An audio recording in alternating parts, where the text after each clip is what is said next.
Welcome to the worst sports podcast in the West, the Prairie Puck podcast, featuring special guests from Winnipeg Sports Talk Radio, Michael Remis, your regulars, Jake from Peg City Hockey, and the Nolan brothers, Zach and Carter from the Nolan Hockey Podcast, and myself, Coach Ryan D from Hot Garbage Sports.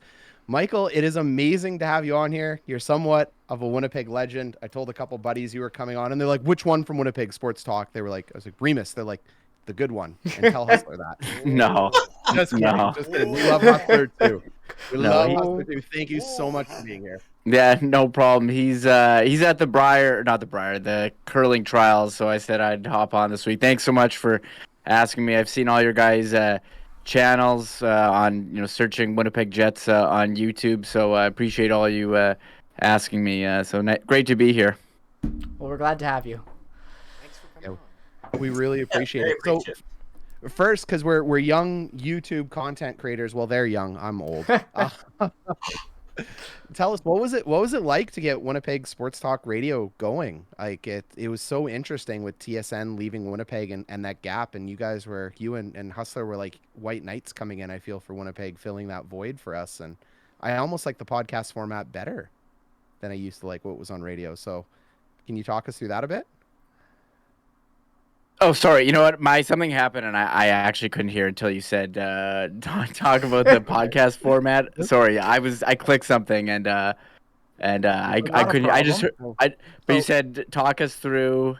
So for us, the three young YouTubers and me, who's the old Yeah. guy here, talk us through, the 1290 station ends up going Sure. away. You guys, there's a massive gap for Winnipeg sports radio there. And then two of Winnipeg's favorite people join in to make a podcast there to keep it going. Yeah, And I almost Winni- like the podcast format better. So walk us through the journey of just Sure. getting that started and getting back into covering Winnipeg sports. Sure, yeah, Winnipeg's favorite. I appreciate that. Yeah, you guys all know. First of all, I guess we'll go back to February. Found out that the station was going to be no longer, and I was kind of like, you know what? Okay, I had a good run. I was ready to move on. I didn't go to school for to be in media, so I was like, okay, I have maybe do something else. And then, I got thinking, and you just saw the outpouring of support, how many people, I guess, listened and was part of their daily life and, didn't have anywhere to turn for, regular daily Winnipeg sports content. And I had been doing stuff on Twitch for, I guess, close to a year at that point, and was pretty familiar with OBS and setting up equipment. And you guys all know that, today in 2021, you can just do whatever you want from your house. You don't 100%. need a big thing. Like, you guys all have setups. I was on the floor for a bit in my basement in front of the TV. Now I've got a proper office, studio in here. So I just thought that I had the capability of continuing what we were doing, and people had shown there was still a demand.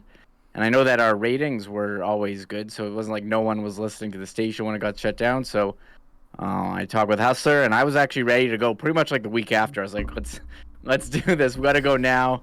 But, we had to get some stuff set up, like a logo and do it. And then, honestly, like the first show, like I had no idea what I was doing. Like I had done stuff before, but nothing like that. So, now we're, I guess, almost 10 months in, and seems to be going pretty well so far. So it's been quite the journey, learning new stuff every day. But yeah, I just think as you guys know, you can just do anything from your house and put it on the internet, and you're able to find an audience.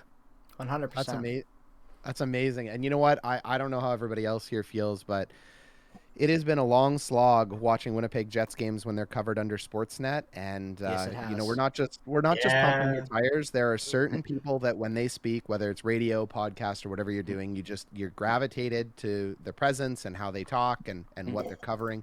And there's just such a wide range now between like I really like Bayak over on TSN versus the Sportsnet team versus Paul Edmonds on the radio. You can just see a massive gap, and you two guys I can't tell you how many people in their mid 30s, early 20s were just heartbroken when you were taken off, and it was like celebration when you were back. So thanks for Oh being wow, that's really nice. Well, Really nice yeah. to say. I think a lot of it's for a hustler. I'm just along for the Don't along humble for the- yourself. for the Don't humble ride. yourself, Michael. Look at this. I'm a guy that's lived his entire life on the West Coast in Vancouver. You know, coming in the summers to visit family, and every once in a while in the winter. And I used to listen to your guys' show on the radio whenever I could on my phone, just trying to make that effort. And I live really? on the West Coast, so I can say that I really appreciate you guys and what you do with the Winnipeg Sports Podcast show. So really, thank you for all the stuff you've been able to do for us Winnipeg fans over the years. Yeah, thanks. I really appreciate that. Kind of overwhelmed here from you guys. Yeah, but thank you. Thanks. I like what you guys are doing as well. I know, even when I started out doing stuff on the internet, it was like 2007. Now I'm dating myself here with Illegal Curve, and we kind of start up. And I mean, you guys are doing the same thing. You start up, stay consistent, and keep improving every day, and also enjoy what you're doing for sure. And it's a lot easier to enjoy when you're watching quality hockey. Maybe not the third period last night, but no, for overall, sure. overall, it's been quality hockey, I would say. For I'd sure, say- minus the first 5 games of the season, I would say. Oh yeah, I forgot about that the start. first We got two. that horrible start, really good Yeah. takeoff, and then now we're kind of coming back First to that 3 runway. were bad. Yeah. Okay, Forget about those. so I want to Hey, throw the Minnesota game was good, except for the last like 5 minutes or That's so. very true. It is very true. That was one of the best games. I don't care if the result obviously sucked, but the game was good. Absolutely. We were robbed of an Andrew Kopp game-winning snipe, though. That I will never get over. Like, I had been trashing the guy earlier that day, saying, Andrew Kopp is a passer. Why would he be on a line where he is the shooter? Then he comes down, puts it bar down on Cam Talbot to give the Jets a 2-goal lead. And I'm like, okay, that's the game winner. I'll shut my mouth. We had a perfect road game. Andrew No. Kopp puck too, not to mention those memes. Good memes. Andrew Kopp pucks. and to celebrate Andrew Kopp, you return his puck. Exactly. Yeah. That's what we do. Yeah, actually, Andrew Cobb was a big topic all summer. People saying he's not a top forward. I'm guilty as charged. I've said that Top multiple six. times. Everyone was kind of oh yeah, he's stone hands, which may have been some may have been somewhat reasonable things to say, but I was willing to give him a shot. I mean, I don't know if I saw this type of a breakout season. Now he hasn't scored now actually in 11 games. He does have I think 7 assists in that span, so maybe you're all right when you say he's a passer, but he has shown some real nice hands at For times sure. and good shot. Good. But I agree that maybe more of a passer. He's shown some great vision, Yes. looking, entering the zone and looking for, whoever he's playing on For a line sure. with. I guess Shifley and Ehlers. Good man Easily. in front of the net. 100%. Yeah. Really good presence in front of the net. That like right in front of the slot area. Good kind of he's almost like a gritty forward because he has that experience from playing with Lowry for so long that he can cut to the front of the net and make those necessary kind of dirty goal type plays. And that's one of the reasons why he's so good in that top 6. But talking about the lines a little bit, I want to ask you, Michael, what are your thoughts so far on the Jets lineups going into this kind of losing streak? We've lost 3 in a row. They've been kind of quality games, even though we've lost 3 in a row. It wouldn't look that way when you look at the losing record. But I got to ask you, what are your thoughts on the overall Jets right now, their lines, ever since Blake Wheeler came back and breaking up that PLD Connor Svetch line? I'd love to hear your thoughts on that. Yeah, I mean, overall, you look at the way the season has gone. I mean, it's obviously been a successful start to the season. Now they've dropped back to third, 1 point behind Minnesota, Yes. 9-5-4. 4 OT losses. Maybe you'd like to have a couple of those. Let's see, the one against Minnesota, the one against Edmonton in the shootout. You probably like to have in the St. Louis one. So I mean, you're splitting hairs there. So I think all in all, it's been pretty solid. But I kind of agree. I mean, you look at the way that Dubois, Svechnikov, Connor line was going, and they were playing well. They're one of the top lines in the league. I mean, to split them up, try to hammer in Blake Wheeler there, I thought was interesting. Blake Wheeler is the captain. He's shown a lot of history of success in the league, so I really didn't mind. I was looking forward to seeing how it was going. I'll say as far as the Jets as a whole, I think they may have lost the last couple games against Vancouver. They lost in the shootout to Edmonton, and they lost yesterday to Pittsburgh. again, for the majority of the Pittsburgh game, it was good. The third period, that was not ideal. Nope. But I mean, they're out shooting teams, and I think for the last couple seasons, they were a team that was getting outshot consistently and relying a lot on their goalie. And this year, or at least not this year, the last couple of games, it seems like they're getting goalied. So, I mean, I'd like to just see them stick with what they got going on here for the next game. Let's see what's going on against Columbus. I think you're still generating chances, and as long as the process is good, the results will come eventually. And I said this earlier today to Hustler that, people are dumping on the Leafs to start the year, and a lot of people I respect in hockey who are saying, you know what, they're doing the right things. It's going to come. And then you saw Nylander and Tavares and Marner and Matthews. The goals came for them. So it's possible we're in a bit of a I don't want to say rough spot of the season. You've lost a couple games. But I do think this road trip here, I think this is going to be, Paul Maurice likes to call it grinder of a road trip. Multiple time zones. You got a back-to-back. You got an afternoon game. Yes. So I think tomorrow's game, it's important to get off to a good start because I don't think it gets easier doing the back-to-back. Calgary, who's playing right now and who's been awesome defensively this year. I did not see this coming from Calgary. Yeah, I don't think anyone did. After I dumped on them last year for screwing me over and over again in fantasy. But I think it's going to be tough, and I am looking forward to how they come out to tomorrow's game. But I know people after a loss like to get too high, too low. I try to stay pretty even about everything, and I know people like to harp on Blake Wheeler as well. Hasn't scored a goal, but again, I think that they've had a lot of chances. It'll come, but I am interested in what happens when Paul Stastny comes back and how that shakes out, because I think that'll maybe shake things up, and maybe we'll see the three balanced lines when he was in the lineup. I thought was working pretty well. Yeah, I agree. I think all of us unanimously agree on how that was the best version of the Jets' offense we've seen so far to start the season with those guys, those lines. And it is nice to see Wheeler hit that 700 franchise point margin. That was nice. Yes, it was. When he did that, so. Yes, it was. Yeah, he's got another milestone. I think he's closing in on 1,000 games. Let me pull it up real quick. Actually, he's like 5 away. Yeah. Is he actually 5 away? I thought it was really close. Yeah, 6 away.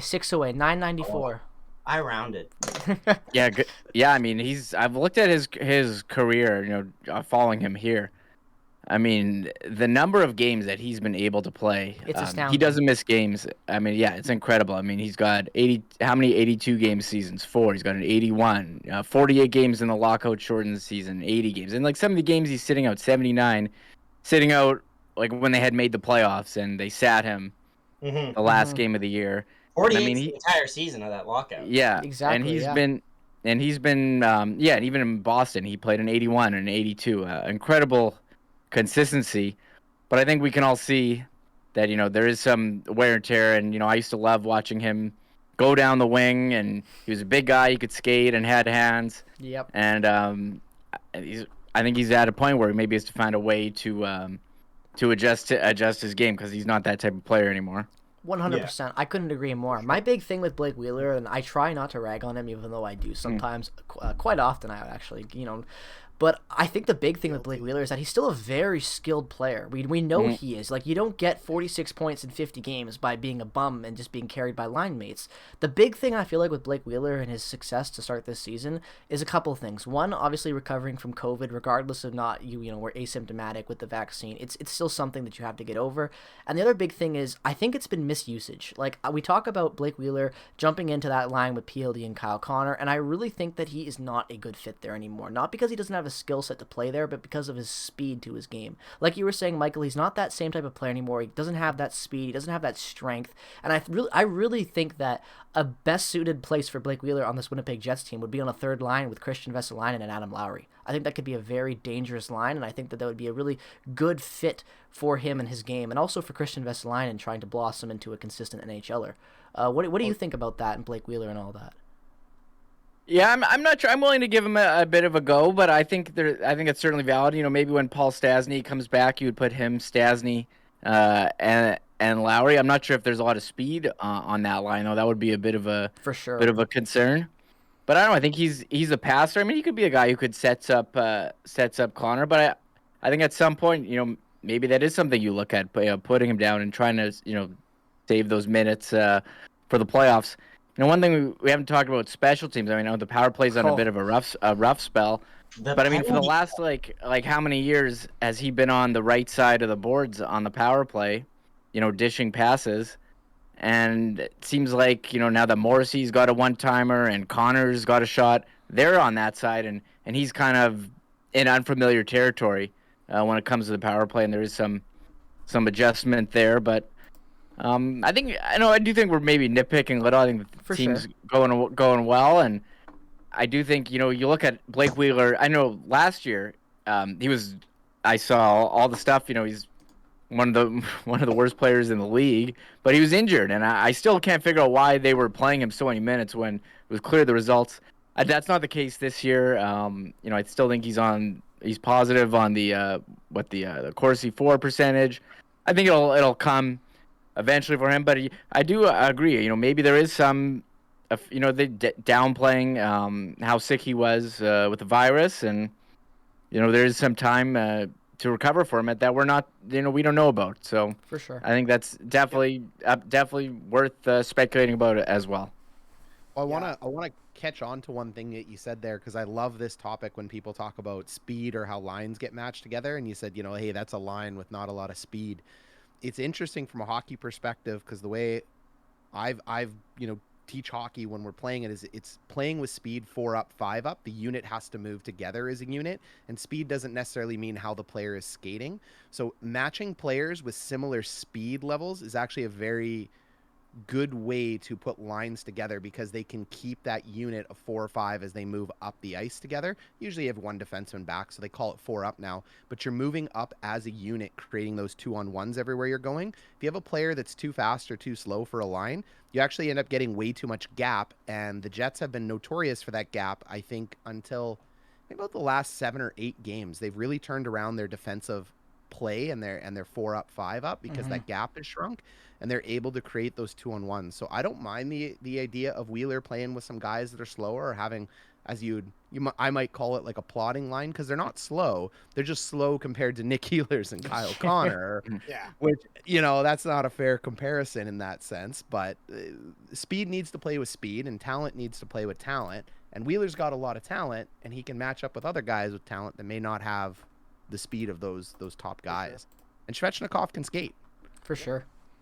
Yeah, I like the idea of having that Wheeler and Lowry duo, and I do think that Wheeler definitely has a lot of the skills that he's shown these past few seasons, and I really think one of the best ways to use Wheeler would be to just reduce his minutes just a little bit, just because he's getting a little bit up there in age, so he's not logging these huge minutes, but really taking advantage of the minutes that he is on and having him with guys like Adam Lowry and Christian Vesalainen. I think that'd be a great fit for him. Do you guys remember when Gary Lawless ragged on Wheeler when he first came here? So you guys, I don't know if the young boys here get it. I'm sure me and Michael remember it, but like Lawless, who was the pre-hustler guy. I remember who Gary Lawless was. Good old Gary. The old Vegas guy now. Gary wrote an article about him, and Wheeler, coming from Boston, that he took a long time to develop into the first round talent that he was, and the high first pick. I think he was 1 or 2, wasn't he? He was 5th way overall. up 5th overall by the Phoenix Coyotes. Unbelievable pick. So he doesn't have a lot of tread on his tires in the first 5-6 years, even though he Ironmanned it in terms of minutes. Then when he changed his game and added that more physical defensive style play, he became that elite guy that we see as a captain today. And it's almost like he has to reinvent again at this point, because he has the brain, he has the passing, he's got the talent, and I think he will.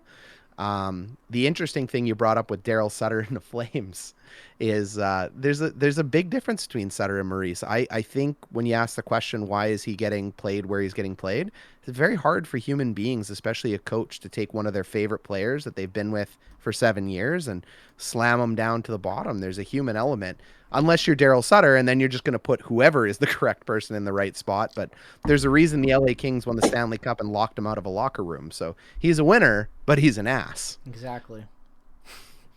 So For sure, 100% there about that because Paul Maurice loves Blake Wheeler. There's nothing more obvious about this Winnipeg Jets organization than the relationship that Mark Scheifele, Blake Wheeler, and Paul Maurice have. So that's definitely the biggest element I feel like to where Blake Wheeler is going to be slotting in the lineup for not even this year, for next year, and for the entire term left on his contract, because it's going to be really hard, I feel like, for this Jets team as a whole to shift their identity away from Blake Wheeler, even though they've already been able to do that, like Michael was saying, on the power play, because you get Joe Mo coming in, he's got more of a shot, he's developed into this kind of actually decent power play specialist in a way, which is something I don't think a lot of us saw coming based off of the last couple seasons he's had, and he's been really good for us there. And like you said, Kyle Connor's Kyle Connor, and he's becoming more of a dynamic goal scorer than what we saw from even Patrick Laine in his almost rocket winning season as with the Jets when they went to the Western Conference Finals. So we have a lot of interesting, we're an interesting identity right now. We're shifting from this Blake Wheeler, Mark Scheifele dominance to being a more overall complete team with Nikolai Ehlers coming in, a more offensive two-way type of defensive core as well, because like you were saying, you have Ryan, you've got this gap now where you have these four men moving up because you have so many dynamic puck-moving defensemen down there. Like Nate Schmidt has been a fantastic addition to this club. Brendan Dillon has, not been the greatest defenseman at times, but has still been a great presence and definitely a big boost on that locker room. You can just tell by the way the defense kind of carries themselves. I couldn't agree more. We're going to be seeing a really big shift with Paul Maurice and the coaching staff slowly over the next 4 years Blake Wheeler has left on that contract before he's out. That. I think it's 4 years, 3 years. I can't remember off the top of my head. I always get it confused with. But either way, we're going to see a big curve in that usage of him for sure. Can we talk about one of the bigger problems though? Special teams. Like we talked about this, the half of it for power play. Penalty kill is bad to say the least. We're 31st in the league in penalty kill, which I think puts us at about a 65%, 63%. That is a problem, which is significantly down from last year, where we had not a stellar penalty kill by any margin of effect, but at least it was somewhat competitive. Yeah, just one thing. I just checked Cap Friendly. Yeah, Blake Wheeler's contract expires in the 2024-2025 season. Awesome. Thank you there, Carter. Yeah, so what are your thoughts on the problems with the Jets' penalty kill, and possibly, I don't know how they could change it, because it's not working right now. Yeah, I agree with you that the penalty kill has been, as you said, terrible. Bottom in the league. You thought it was going to be better this year. They brought in a lot of new defensemen, Brandon Dillon, and Nate Schmidt's he's not a penalty killer, but him as well. You thought the team defense would improve. I think 5-on-5 it definitely has. As for the penalty kill, maybe you look at switching up the personnel. I think I saw Kyle Connor on the ice at some point. Did they start bring those guys, bring more skill guys? Do you call up David Gustafson, or is it time to look at some other D aside from what the DeMello Stanley pairing is? It seems to be the one they're using a lot. I'm not really sure what you do. I know a lot of people watch their systems that they use, and they kind of sit back and just let the other team fire away at Hellebuck and hope that he stops it. But I don't think they're going to, they've been doing this for so long. Wouldn't expect them to drastically change anything. I think you're just looking at personnel, and the easiest one would be to call up David Gustafson. I know a lot of people hopping on the Gus bus from the Moose right here, and he's having a good season down there. I think is he leading them in points, he is leading them with points. I think. Yeah, so. I'll have to check that actually. And he's been a guy. I mean, he's still pretty young. I mean, he's drafted 3 years ago, but he's only 21. But you bring him and put him in now. Is that going to change your penalty kill? Like a 21-year-old guy? I'm not sure, but I think it was just a rough couple games, and you hope that it improves. But that's a pretty good question. How do you fix the penalty kill? That's among the worst in the league. And maybe you do look at. I would say the easiest one would be look at changing up your personnel. That's what I really think it is. So this is my baby, boys, and I'm gonna tell you. I was gonna say you could put anyone into that system, it's gonna fail. Yeah.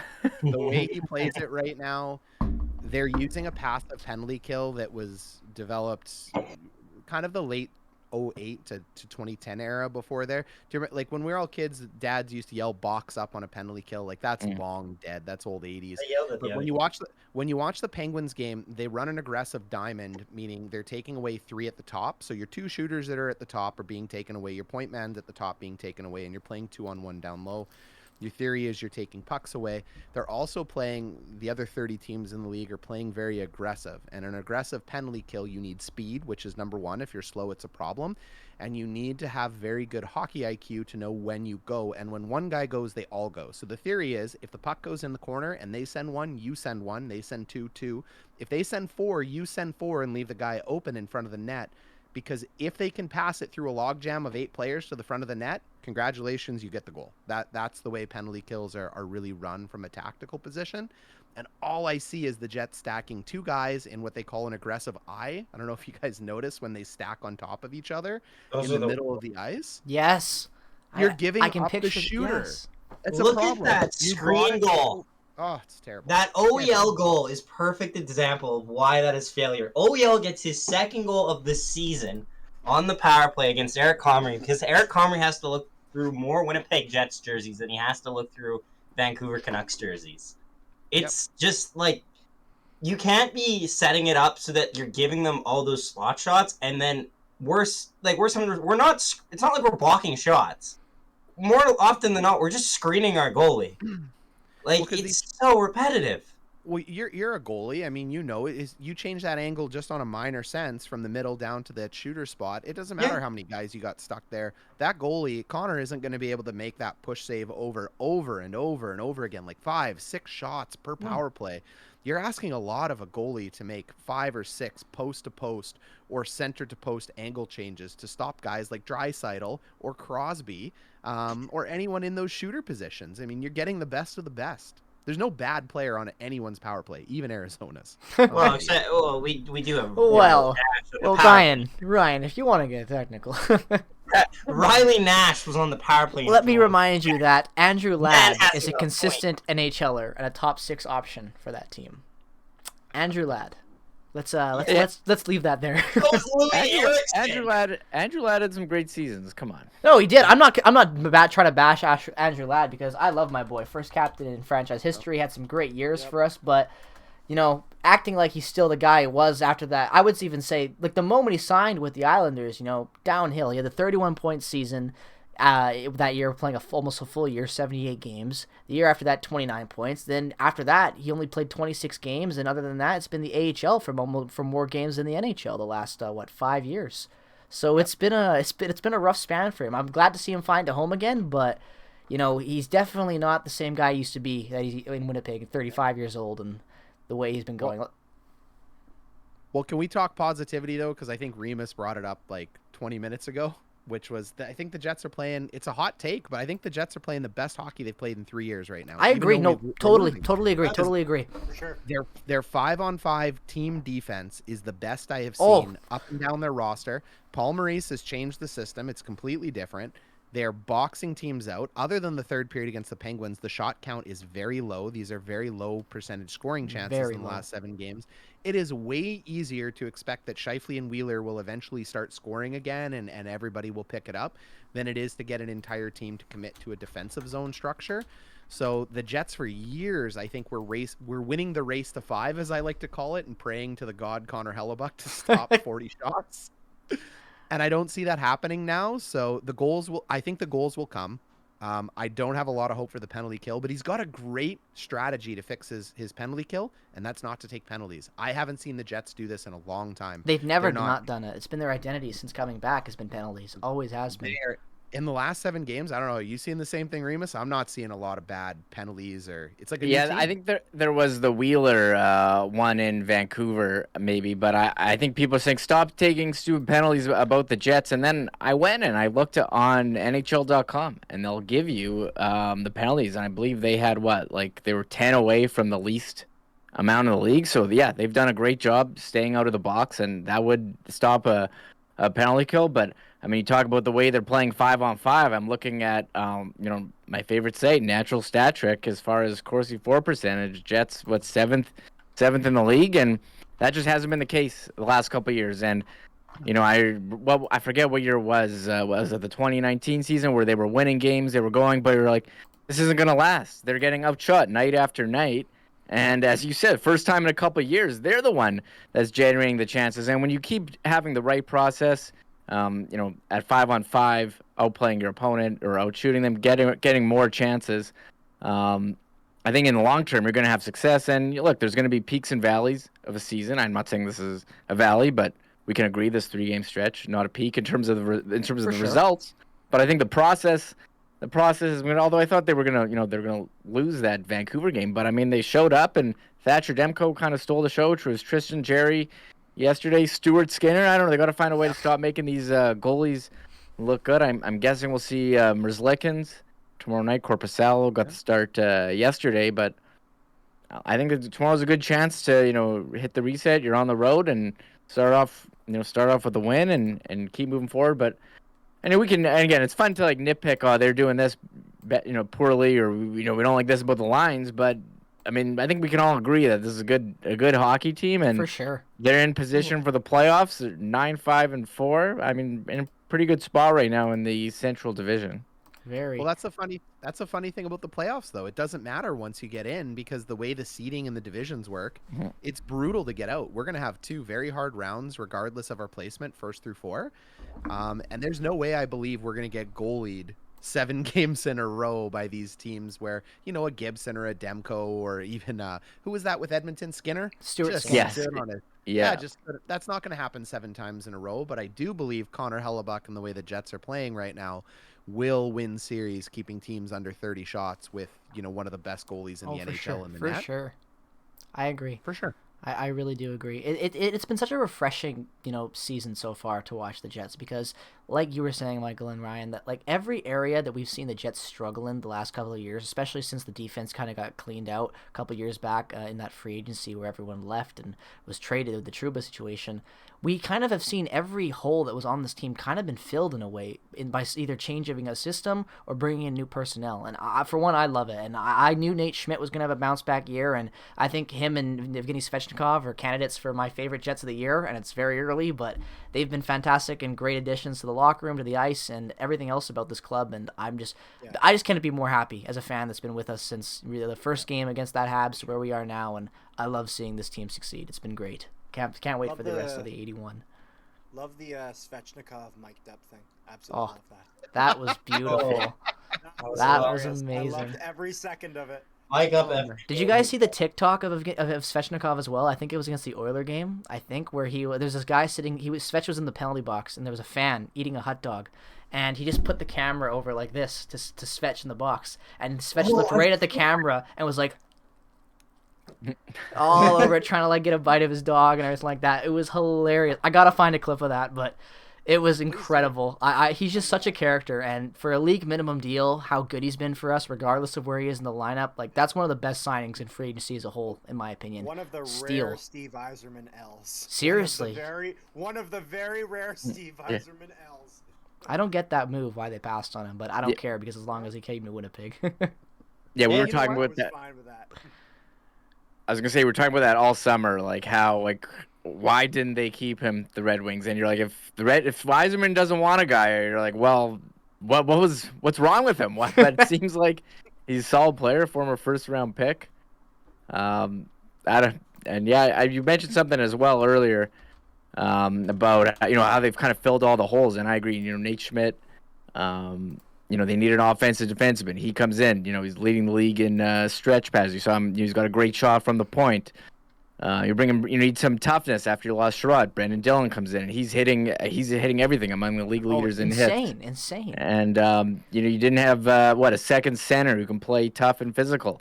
Dubois, we haven't even mentioned him. He's taken his game to another level. So I agree. There's a lot of the holes that were missing last year have been filled, but also the players are performing. For sure. I was actually just about to bring that up because tomorrow's game is a very, very special game for Pierre-Luc Dubois because it is the Pierre-Luc Dubois-Patrick Laine matchup for the first time since the trade, since we had that North Division deal. We didn't play anyone last year in America. So I am very excited to see how that's going to look. I would love to see Laine get a couple goals against the Jets, and I would love to see Dubois get a couple goals against Columbus. Hat trick? What do you guys think about that tomorrow? Are we going to see some special performances? Is Laine even going to play because of that recent news about his father passing away? So Patrick Laine, condolences to you and your loss. I can't imagine what you're going through, but does anyone have any information on that? I don't know if he'd even be playing tomorrow. I think he's injured, so he's still out with that. Is he still out with the injury? Sprain. Okay, I wasn't sure if he was coming back or not, and then that screwed up the timing with everything because I can only imagine. But So that's too bad. Then we're gonna have to wait longer. Too bad. you hit Roslovic. Oh, the Roslovic return. The Yeah. only winner of that trade off the bat was Roslovic, so. Yeah. I'm looking forward to. Sorry, you go ahead. Is anyone else ever surprised that Patrick Laine at his size it feels like he's injured quite a lot for a big boy? Yeah, It really does. In the last couple he of got years. that injury like in the playoffs against. Am I wrong? Calgary. Am I just making this up in my I head? think you're wrong, but you might not be. I'm gonna pull up his I think games it's more played. frequent. I think it's more frequent these days than it used to be. I'm Okay. willing to be wrong on this one, but it feels like he's missed quite a bit. Need a quick refresher. Last year it was a 56 game season, right? Mhm. It was okay. So last year Patrick Laine played 45 games, and his last year in Winnipeg he only played 68 games, and that was 2019-20. But that was also because of the COVID season. He was injured at the beginning of that season where he played the one game. But then before that he played both back-to-back full 82. Yeah. Okay, I remember he had the injury. He had the Jake McCabe hit. Oh, in, yes. in Buffalo. Oh, I remember he that had- like it was He yesterday. had that. Yeah, that was a big crunch. Yeah, but I don't think. Yeah, I don't know. He played the one game with the Jets, and then I guess he said he was hurt at the start of the season. We'll like, never know. Yeah. You know what? That's what it was, Remis. That feeling in the back Giordano? of the head, that Yeah. nasty feeling of like I'm hurt after his 3-game thing, and then you just never. Oh, that was last year. Okay. Yeah, yeah. It's weird thinking that that's Patrick basically Laine played a the game end of last year with the Jets. I Yeah. keep forgetting that too, and not to mention the fact Scored that he had the 3 winner! points. He had 3 points in one game as a Jet, 2 goals, 1 assist Yeah. for 3 points. best ever point per game as a Winnipeg Oh, Jet. Comes seriously. last game. At least he went out on top. I like to say. But yeah, it'll be a fun matchup tomorrow against Columbus. They've been a weird team. They're in this weird bubble where they're kind of rebuilding, kind of not, kind of retooling. But we'll see how we play tomorrow. I think tomorrow is kind of the perfect. Columbus is kind of the perfect matchup if you're the Jets. Like coming off of this hard road trip, you've had 3 games you've lost that you easily could have won. The shootout loss, a game where you lost barely to Vancouver, where you outplayed them for most of that game. And then you have that game against Pittsburgh last night where obviously we're not going to talk about that third period, but you still had a pretty good first period performance where you had the lead. So I think that a team like Columbus tomorrow is a pretty good matchup because Columbus also has not been the greatest to start this year. So yeah, I think it's a good kind of, rebound for the Jets coming off those 3 losses. Yeah, I mean, I'm looking at the Columbus lineup here, and you're kind of like, who are some of these Yeah, guys? right. I played a guy on DraftKings yesterday named Igor Chinnikov. Never even heard of the guy. He's on the second line according to Daily Faceoff with Sillinger and Voracek. I guess they got, but and then you got. That was the guy. That was the guy who they drafted in the first round. I remember this. And then they went to the panel. They're like, "We have no idea who he is. We don't have a clue." You're right. 21st pick in the 2020 draft. Yeah. Yeah, and no one knew who he was. Like the whole panel just went, "Who is he? Like he's some Russian." Okay. Oh my God. He had. Yeah, he literally. I'm looking at his stats right now, and he played in the Russia U20 league. He only played 5 games. Then he How many played points? for 1 goal, and then he played. He played for Avangard Omsk. I don't know Yeah. what league that is. Omsky Yasterby. Oh, Jesus. I'm not even gonna try this other team he played with when he was drafted. AHL. But very interesting player. The hockey embodiment of the dark web is what he played on, pretty much. Is what we're getting. This is how it works, though, team. Like, this is why you don't pick players based on stat lines, right? I mean, if it was as easy as stat lines, we would go for it. And I believe in advanced stats, but you need the blend because somebody went to these unknown reaches of the universe. We're talking about Somme and Jarmo Kekalainen went there. I mean, there are 382 players in the CHL right now that are amazing players, and they passed it up for this guy. It seems to be working out. Well, I will give him credit where credit is due.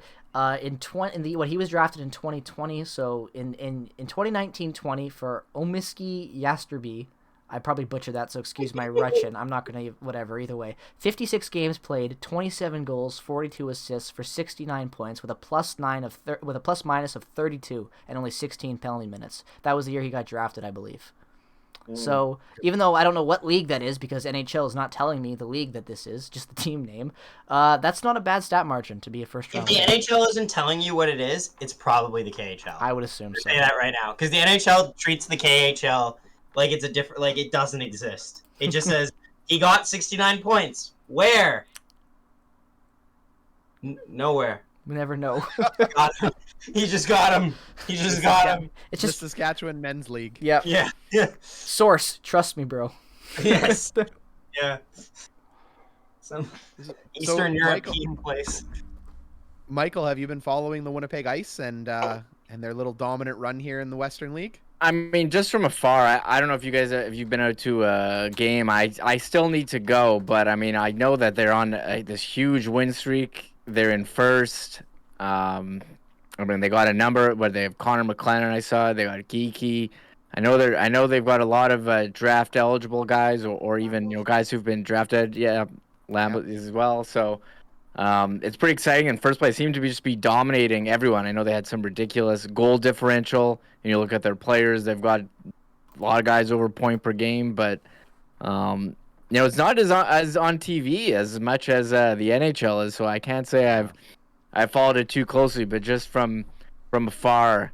And I am impressed, and I would like to get out to a game at some point. That's on my to-do list this season for sure. Well, I hope we get to see out at one because they have 4 first-round NHL picks on that team. So Savoy's likely going to go number 2 next year. He's going to go next to Shane Wright. And, there's some argument to say that Savoy should have been given exceptional status like Wright.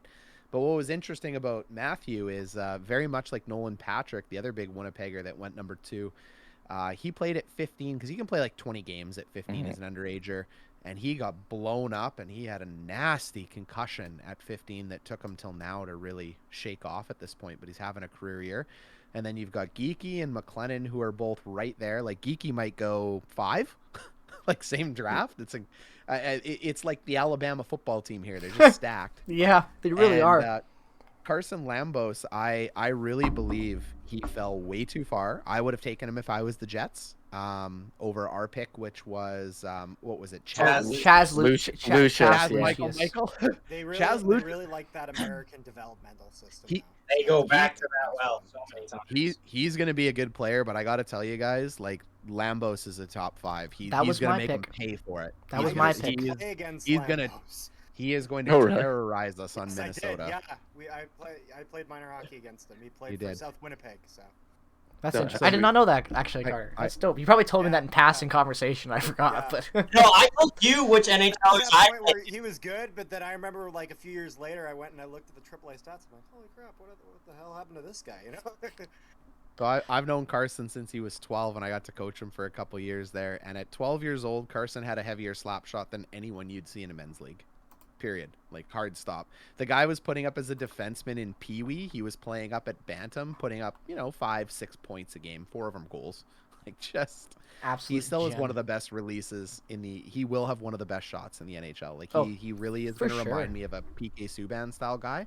He's a left-handed shot, so he'll be on that right hand of the power play and just hammering one-timers. But it's not even his clapper that's so dangerous. It's his skating and his snapshot. So.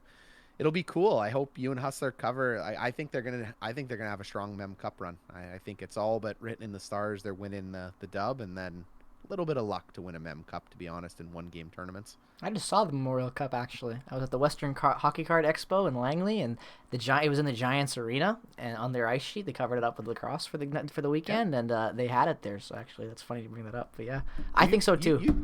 You guys haven't watched the game. What did you think? We actually didn't end up going. I've watched highlights and I've seen it, but I ended up getting way too busy with family, Ryan. I thought a week was enough when I came out to Winnipeg after 4 years to see everything, and I thought it was, and it wasn't, and I couldn't end up going. But I'm probably gonna go watch them when they come out to Vancouver to play the Giants. I think they come out at least once, hopefully. So I'll go try to catch that game. I'll be the one Ice fan in a crowd of Giants fans. Yeah, I mean, we try to touch on them, just in the back of the mind. I know on Friday we'll have Brian Munns, who's the play-by-play voice, give us an update. But it's Oh, definitely nice. definitely Awesome. something we'll be following, as the season goes. Hard not to notice when you see these the scores Oh, I know, right? of their games and the W's and the win column over and over again. Just So insane. 19-1. Like, incredible start to the season so far. That's a my pro. Exactly. NHL stats right there. We can just play every game. Yeah. Not to I want to mention- know oh how my- they lost the one. Like, what did they do? I can't remember off the top of my head, but I think it was close too. But Oh, yeah, my Well, favorite stat is the goal differential, 106-4-36 against Jesus. in 20 games. That's the oh best. my god. Who are the lead point producers on this team so far? All of them. Holy crap. So you have Peyton Krebs has got 13 goals and 30 assists for 43 points in 24 games. Let's count it. That's- Former first-round NHL that's- draft pick. Yeah, that's 100 I think that's last year's point. This Oh, when you you're go to their right, you're site, right. it defaults to last year. Thank you, Yeah, Mike. I was I like, just what? had caught How many that. games have they played? 20. 20 games played. 106 divided by 20. That gives us a 5.3 goals for. And how many was against? 36? Yeah. Divided by 20. So they're basically winning every game 5-1 or 5-2 is pretty much what it is. That sounds about right too. Honestly, that's a rough road game right there. Go into the cold depths of Winnipeg and then get murdered 5-1. Oy. In 20 games played, they've got 4 goal scorers over 10 or more in double digits, and 2 of them with 15 goals in Milne and McLennan. That's insane. It's just That's incredible. terrifying. It really is. I cannot wait to watch the Memorial Cup that they're going to be How many going on. games do they play in a season? That's a good question. I actually don't know off the top of my head. It's either Who's 68 hosting or it this 70. year as well? The Memorial Cup? I'll look that up real quickly, but I have no idea. Please do. So it's either 68 or 72 games. It's one of those two numbers. Oh God, you're gonna have a lot of goals by the end of that. Jesus. The Well, answer. Do you remember Remis when Josh Morrissey played 200 games in a season between the Dub, the A, Team Canada? Do you remember that one? That was a while ago, but Yeah. that number is fairly ridiculous. I see that. He was a beast. Could it be that many? I guess he played. It didn't hit the 200, but it was the high 100s. Like, it was ridiculous between playoffs, regular season, the AHL, the NHL, and I think he played a stint with international or something at some point too. He definitely played for the World Junior team. I'm very It certain. was stupid. By the He way- just didn't stop playing. Guys, to answer the question, the St. John Sea Dogs are hosting the Memorial Cup this year. Of the QMGHL, exactly. Awful indeed. Give it to Winnipeg. You gotta go to the Rock to play. That's tough. Oy. But at least it'll be entertaining when they get to that point. For all the people at the Rock.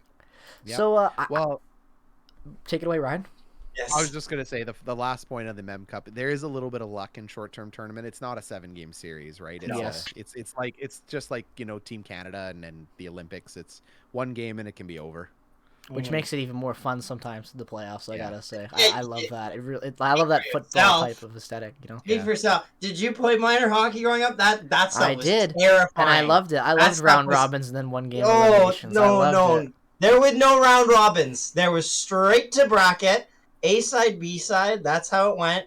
And then I get all the way there just to lose to St. Boniface every goddamn year. Every goddamn year. Remis, did you grow up playing Still in too? the finals, man. Yeah. Not as good as you guys. It sounds like, but yeah, I still play. I took can a- barely skate, my friend, so don't worry. No, I can skate. I just can't do everything else. I grew up playing. I play Highlander here. What are my? Oh, can man? Yeah, I play Canada. Oh, sick! We're C What? division. Oh, Um, nice! Yeah, what team? Look at Have that! I played against you? So I've played for Strange Brew and the Okay, participants. we've played them. I'm pretty sure I played against them. Recently? I'll check. I'm on Blue Duck. If it's recently, then you might have had a win against me, and I only say that because I've only won one game with those guys. That name. The core is aging. That's the problem. Like The core is aging. Core is 80 for beer league, eh? yeah, you know. I think that's the from point, Zach. I 45 think to that's the 52. point. I think that's the point of a beer league, my friend. But okay. Is aging. Zach is the only player that aged out of the Highlander League and had to move into the Central Hockey League. And then... The core is aging, says a 21-year-old. Oh my god, he's the young boy coming in. Holy. No, we haven't played them this year, but maybe Okay. that name. I've definitely seen that name before. Or it could just be I know the movie and it sounds familiar. I'm not sure. Could be one of those. That'll be the beer league matchup of the century for Winnipeg. Michael versus Zach. We'll have to get some coverage out there to film it. He's going to beat me. Like, my team plays terrible of the third. That's not even like an opinion. We got outshot 15-4 the other night in the third period and wondered why we lost a 2-goal lead. I was like, I don't know. Because How you do let you in 2 think? more goals. Exactly, Yeah! Zach. You're the goalie. You should know how it works. Oh, yeah. Big words from a coach over there. Uh-huh. Very easy to draw that one up, right, Ryan? Shoot, beer league, there's no coaching. There's no coaching. There's no let me tell you defense. It's a player regardless coach. of beer league division, A division, all the way down to Z division, my contribution to the team is the same. Up, down, dump, change. Doesn't matter. Same contribution. Buddy, I could use a bit of that, honestly. The amount of times they just dump it to center ice, and you're just like, okay, next In the turn. wing, Next don't break his wave. neck. So, Yeah. Carter, do you want to take us into the Bombers? I would love it. I was just about to throw us there to end it off in that direction. So, I'm excited. I don't know. Now, first, actually, before we go into the Bombers, I actually want to talk about the semifinal game between Saskatchewan and Calgary and who we think the Bombers are going to be facing. I am curious what you think about that, Michael. Amon, who do you think they're going to be facing? I'm going with Calgary. I don't think Saskatchewan's that great. I don't know how they have a 9-4 record. I don't think Fajardo. I don't think he can throw it deep. Again, you look at the point differential; it's about even. So I know some of those are maybe because of blows from the Bombers, but they haven't been the same team since the Bombers took 2. So I know it's in Regina. Maybe they get an edge. I think the spread was pretty close. So, but I'm leading Calgary, even though I don't like Calgary. I don't think they're that great. I think Jake hates Calgary, was it right? they're playing better. Sorry, what did you say? Yeah. No, I think it was Jake. Jake, was it you that said that you absolutely hated the Stampeders? I do. As a guy that's grown up watching them shit kick the Lions my entire life, I do not like the Stampeders. But I gotta agree with Michael there. I think both of these teams sure. is a crapshoot. I have no idea who's gonna win, and frankly, I don't think both of these teams are very good to begin with. And I think that either way, the Bombers are gonna, either team's gonna be right for the picking when the Bombers play them, and I don't think it's gonna be very close when that happens. But I also agree with Michael. I think Calgary will edge them out. I don't think they're the better team, but I just think that that their quarterback matchup is in favor in Calgary. So that's basically what sums it up for me. Yep. That, and then as well, they finally have Beggleton back in the lineup, and he had some really good games for them. And I also noticed that Calgary, through the course of the season, has really just kind of gotten better and better and better for the most part. It was very good to see, though, even in this last game, where both the Bombers and the Stamps both started their starting QBs, pulled them out after halftime. It was very nice to see, though, that Bo Levi Mitchell didn't really figure out the Bomber defense, even when it wasn't at its full strength, which I think is a very good thing. As I think it's most likely that we will be playing them, just because I find that with Saskatchewan, the biggest question mark for them is the defense, in the sense of their defense is either on or it just isn't. And there's no real in-between, I've noticed, for them, at least this season. And with Calgary getting better and better and better, I think Calgary's had a better record against Saskatchewan. They played 3 games against each other. Calgary's won 2 of them.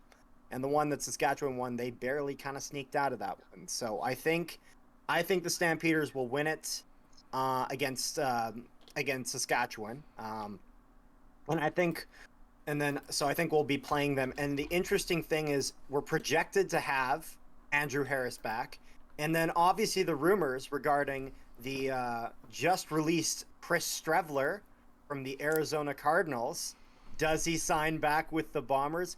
Yes, please sign I back hope so. here. We would love to have you. Like, he got that NFL money. He can come back for cheap and win another cup. Come on. So I'd love to see him back as, I think he's definitely a better backup option than McGuire. We gave him a game. He's still young. He'll get better as time goes on, but he wasn't exactly anything phenomenal. There was signs that he could do decent, but he's not consistent enough if Caleros gets injured. For to sure. really go through with that. And I hope and we are supposed to have Harris back. I hope he's back. But honestly, even if he isn't back, I don't think it's that big of a deal with how great Augustine did and how great Oliveira has done. So I'm not really concerned at all in the running department for Winnipeg. Yeah, So. same. I'm not concerned about Winnipeg as a whole, really. Like, if Caleros goes down, that's the only thing, knock on wood, everything, pray to the devil, and every other thing in between that doesn't happen. But For sure. I think that other than Caleros going down, this team is pretty solid everywhere with the depth. Like, you look at their depth chart, and it's one of the deepest CFL lineups they've had in a long time for the entire league, I think. And it's very impressive what they've been able to accomplish. Yep. I believe it's our first time hosting the Western Final since 1972. I did not know that. Wow. It's been a long time. Well deserved. Since we have hosted. Yeah, I don't know that they have. There is no reason that the Bombers cannot win a Grey Cup this year. There is no excuse. They have absolutely everything there. I think they'll get it done. Let's throw it to the East real. Yeah, for sure. The defense has been incredible. Yeah. Let's throw it over to the East real quick and talk about the eastern side of that semifinals matchup against Montreal and Hamilton. How are we feeling on that side? That is a bit of an interesting one because Montreal had just lost to the Red Blacks. So I mean, how does Montreal feel? Because I mean, they had Vernon Adams go down, so they brought in Trevor Harris, and he looked pretty good. He came out great, but he had that really weak second half where he let Ottawa pretty much, like, Ottawa kind of ran over their defense for a bit, threw a pick or two. And I mean, in the fourth quarter with, I think it was 11 seconds left in the game, Ottawa, because they have nothing to lose, decides to go for two. And that's the difference between them winning and losing. They didn't want to go to overtime. So they won at the end of the game there. So I don't know, like, that one I think will be I think the game between Hamilton and Montreal will be a closer game than the game between Saskatchewan and Calgary, to be honest. Just because I think that Calgary has consistently been getting better and better and better, and Saskatchewan is the one unpredictable. So I think that game is either a close Calgary win or a not close Calgary win. I don't think there's a scenario where Saskatchewan wins that. And then in this one, I think Hamilton wins this just because they have had less changes. They've had less changes to their lineup. So they've basically been able to add on, like, just keep adding on with, because when you bring a new QB into the system, you have to go through all the different plays and whatnot and fit them in there. It takes time. You can't.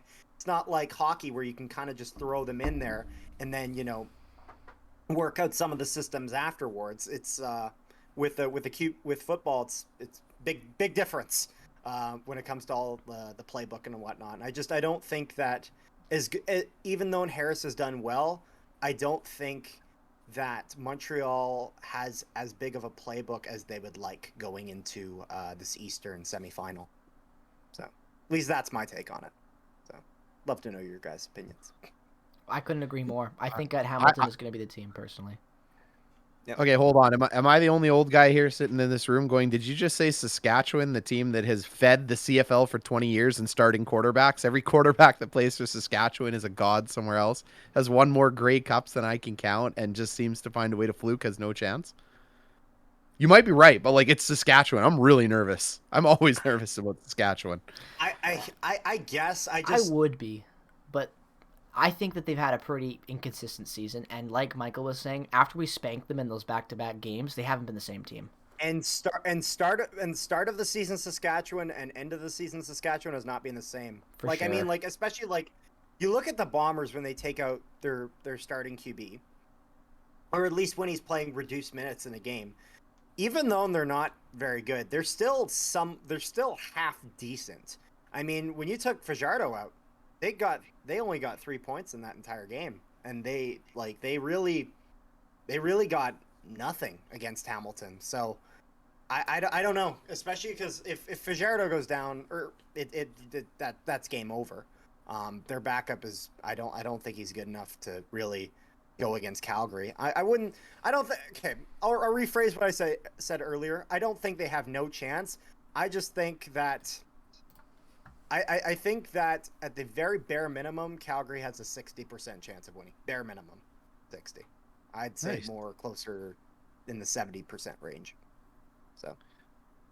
So Michael, where do you guys sit on the on your show here? Is this Bomber dominance or Yeah. should Okay. we be Well, worried? no. I don't think I think anyone can be worried. You talk about how all those teams aren't that good. It's just compared to the Bombers. Like the Bombers are up here, and everyone else is a notch There's a big below. gap. There's a big gap. So, hopefully, you hope that it goes the way you think it's gonna go against, whoever, Calgary or Saskatchewan. But I think Bombers are pretty heavy favorites right now. I mean, defense, very very elite. Bring in Zach, huge move. They've got all these receivers, and I agree, running back. I mean, if Harris isn't in, it seems pretty clear. Augustine, very solid. Olvera as well. So, I mean, they're a complete team. And the funniest part is trying to pick who the best player on defense is, because I think they've got 4 or 5 guys who are the best at their position in the league. Exactly. Hardrick, Jefferson, Big Hill. Big Hill. They got a know couple Big guys. Hill. Alexander, I think, is up there as well. Crawford is doing great in his first season. Yeah, and they got all the rookie DBs, so they're in a good spot. The East, I don't know, that Hamilton, they've been a big disappointment this year. I think the defense has been good, but I don't know where Brandon Banks has been. Montreal, I've been kind of out on them since they lost Vernon Adams. Yeah. I mean, Trevor Harris is okay. Jalen Ackland has done better than Brandon Banks. Yeah.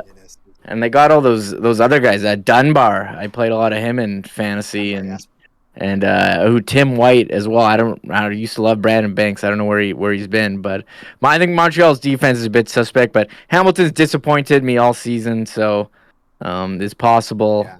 It's possible that they disappoint again. I think we're gonna see.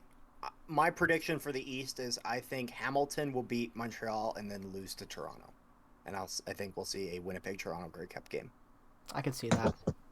Yeah, Nice. which will obviously be disappointing because for the Hamilton fans, as they are I was hosting Yeah. the just Grey about to Cup, say that. Yeah.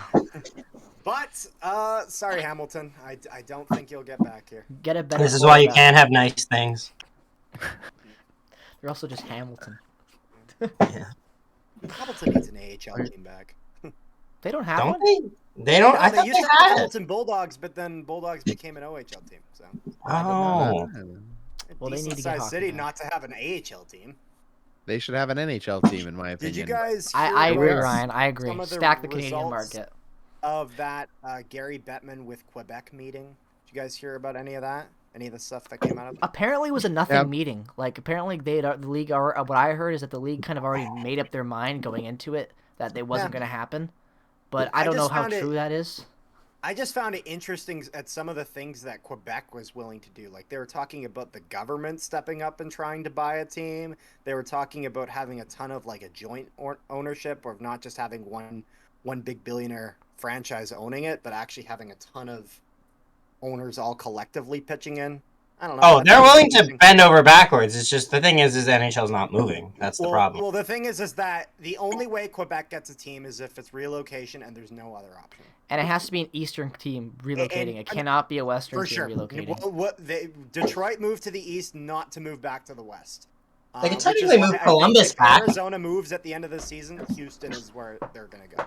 I think Houston's the next destination for an NHL team. It makes sense. sure, They have they're they have a tie with the Huge history, market, for sure. and it's in the exact same division. It literally could not be more perfect for them. Which is And they why already have an arena ready to go.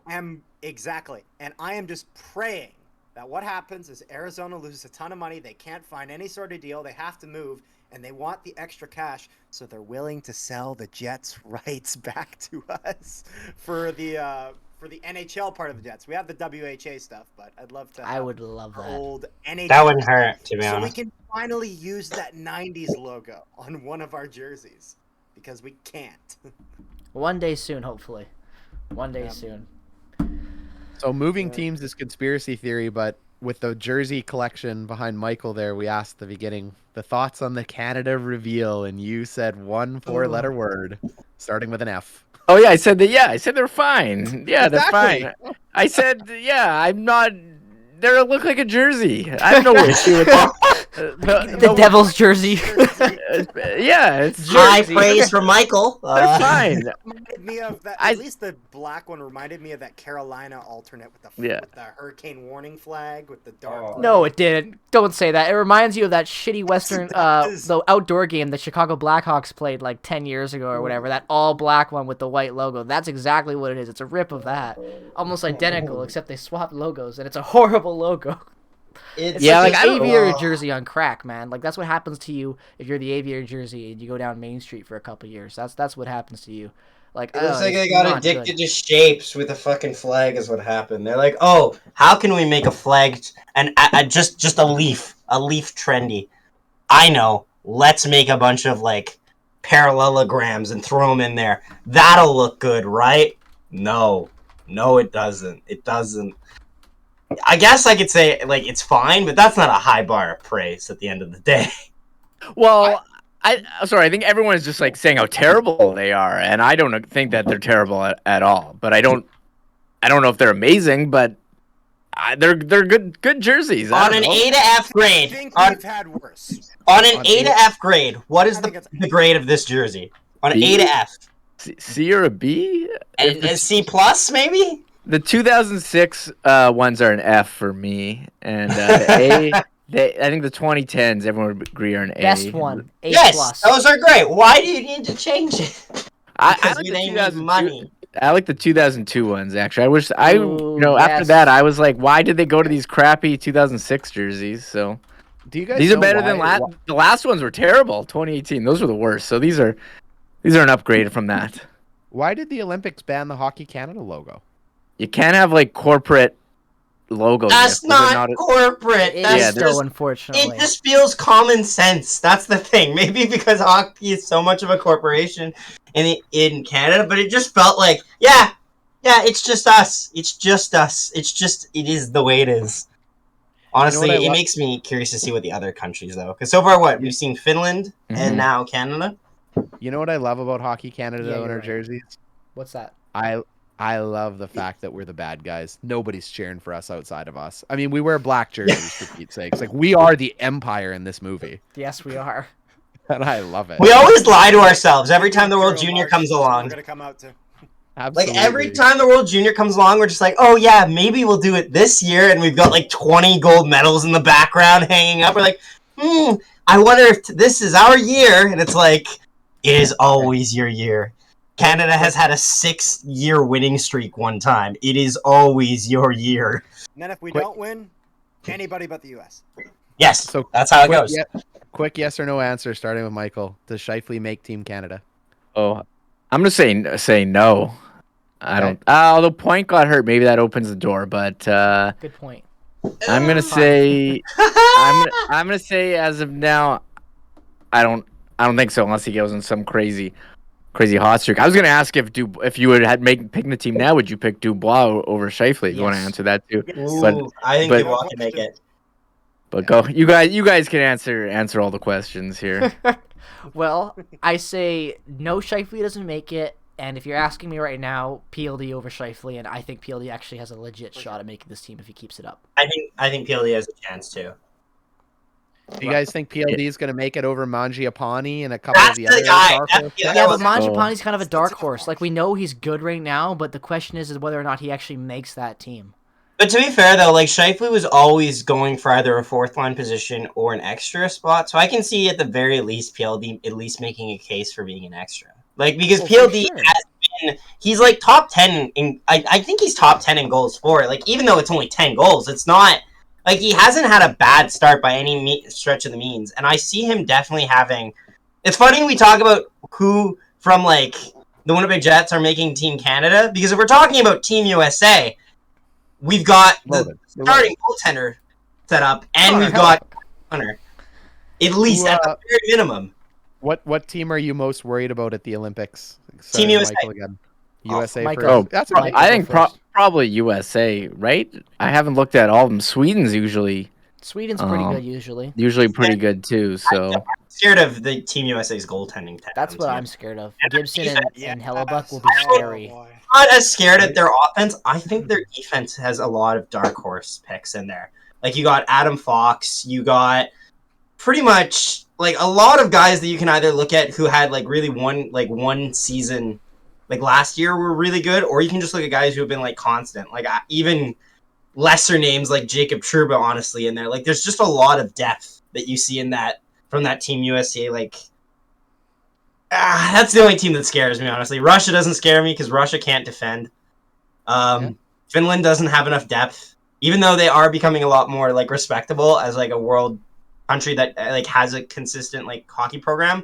Unless we're talking World Juniors, I don't think like where the talent really it's kind of more of a fish in a barrel type thing, or just kind of a random name out of a hat. I don't think they can squeak by with the team they have. And Sweden, while Sweden I definitely would say has potential, I think all of their spots are good, but I don't think there's any place where they really excel as a team. I agree with that. I think that's really good, fair way of looking at it. Like, if you asked me, I'd probably give the same description. So who's starting in net for Team Canada? That's an interesting question. Yeah. You know what? Screw it, Jordan Binnington. I think Binnington at this point, yeah. Unless Darcy Kemper really, like, because it seems like the Avalanche had a terrible start. Don't talk about Kemper. He's trash. Come on, Zach. Out of everyone you're gonna pick Kemper, bro. Come on. No, I'm not saying it. I'm just saying he can. Like, we've seen him carry lesser Arizona teams. I think Zach's just saying, just don't close the door on him yet, just in case. Yeah, that's what I'm saying. Because like I closed the door and kicked him out. I'm not on Ryan that has spot. no hope for him. I don't know. Like, what other goalies are there then after that? Okay, this is an interesting one. Carter Hart, Mason Blackwood, Carey Price, Darcy Kemper. So probably let's not say Price. I have one other wild card who's been very good so far to start this season. As someone who you might forget is Canadian, Tristan Jarry. He can't play. He's not. No, don't you dare! Don't you dare! Don't you dare! No, they've already announced it. There's 6 goalies that can compete for it. That's it. Oh, what? I did not hear that. Never mind. Okay. Also, let's make it clear: to be a goaltender for Team Canada, you need to have 2 hands. Tristan Jarry only has a blocker. Yeah. The man can't catch a puck. Like, I don't want to see Patrick Kane coming down and ripping goals top glove like all day because Tristan Jarry can't catch it when it counts. Yeah.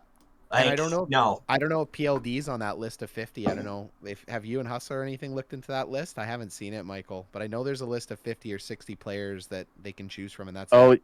Yeah, they have to release the list. I don't know if that's been publicly available, but yeah, they have to put out the preliminary 50. So, it's kind of interesting to me. I remember in 2006 there was like a thing when picking the team. I mean, you had young guys like at the time Stahl and Crosby, and it was after the lockout shortened season. These guys were playing awesome. Now we didn't have a lockout last year. You had the the COVID issue season where everyone So I think coming back from that for some guys has been interesting. But you pick like some of these guys like a Mangiapane, who probably wasn't on the radar, but now is among the leaders in goals, and he could be a player on your bottom group. So.